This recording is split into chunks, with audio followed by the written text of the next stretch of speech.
राजसमंद की नाथद्वारा नगर पालिका एक बार फिर से सुर्खियों में है। इस बार कुछ बड़े ही गंभीर प्रवृत्ति के आरोप, आर्थिक अनियमितताओं से जुड़े हुए आरोप नाथद्वारा नगर पालिका से निकल कर आ रहे हैं और उन आरोपों के निशाने पर, उन आरोपों के घेरे में कोई और नहीं, स्वयं पालिका अध्यक्ष मनीष राठी है। दो अलग अलग बिल के माध्यम से, उनके हवाले के माध्यम से नाथद्वारा नगर पालिका के सहायक प्रशासनिक अधिकारी विजय चारण द्वारा यह आरोप लगाया जा रहा है कि मुझ पर निजी कार्यों के बिल को पास करने का दबाव बनाया जा रहा है और साथ ही यह भी कहा जा रहा है कि अगर मैं वो काम नहीं करूंगा तो मुझे आवंटित कार्यभार से मुक्त कर दिया जाएगा। इस प्रकार की धमकी भी दी जा रही है। हालांकि नगरपालिका अध्यक्ष इस पूरे प्रकरण को निराधार बताते हैं, मगर इस पूरे मामले में सहायक प्रशासनिक अधिकारी विजय चारण ने बाकायदा आयुक्त को एक ज्ञापन देते हुए कहा है कि 22 अगस्त को पालिका अध्यक्ष ने यूओ नोट जारी कर करीब 4.5 लाख रुपये का एक बिल और साथ ही शरद पूर्णिमा पर गरबा रास का करीब 1 लाख रुपये का बिल स्टोर शाखा की पत्रावली के साथ एडजस्ट करने का दबाव बनाया। कहा गया है कि जब मैंने इसके लिए मना किया तो फिर मुझे आवंटित कार्यभार से हटाने की भी धमकी दी गई। सुनिए आखिर विजय चारण क्या कुछ कहते हैं।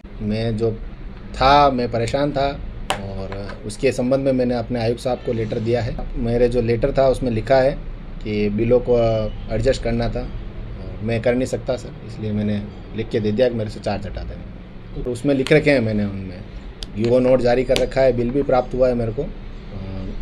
कुछ कार्यक्रम हुए थे उसका भी एक बिल प्राप्त हुआ, दूसरों के मेरे को कॉल आए थे, तो फिर मैंने उसके रिगार्डिंग में बात करी। उन्होंने मेरे को जो जवाब दिया उसके आधार पर फिर मैंने आगे ये लेटर हमारे आयुक्त साहब को दे दिया है।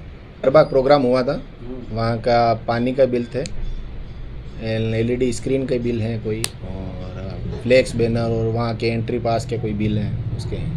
अन्य एक कार्यक्रम था कोई समाज विशेष का 4-4.5 लाख रुपए का बिल। तो देखा आपने, बड़े गंभीर आरोपों की गूंज नाथद्वारा नगर पालिका में सुनाई दे रही है, मगर अब इस पूरे प्रकरण पर पालिका अध्यक्ष राठी का भी पक्ष सामने आया है और वो बड़े स्पष्ट तौर पर ये कहते हैं कि मैंने कहीं कोई दबाव नहीं बनाया है। आरोप बिल्कुल झूठे और निराधार हैं। ये बिल्कुल झूठ है। मैंने किसी तरह का कोई बिल पास नहीं करवाया उनसे। मेरा कोई निजी कार्य नहीं है, मैं ओनली विकास कार्यों के लिए उसको कहने का अधिकार है मेरे को। मैंने किसी तरह की कोई धमकी नहीं की है, सरासर झूठ है ये, बिल्कुल निराधार है आरोप, गलत आरोप लगा रहे हैं। मेरे पास पार्षद की शिकायत है लिखित में, मैंने ईओ साहब को ईओ नोट जारी किया, बाकी मैंने किसी पार्षद को नहीं भड़काया। पार्षदों की शिकायत का लेटर पड़ा मेरे पास।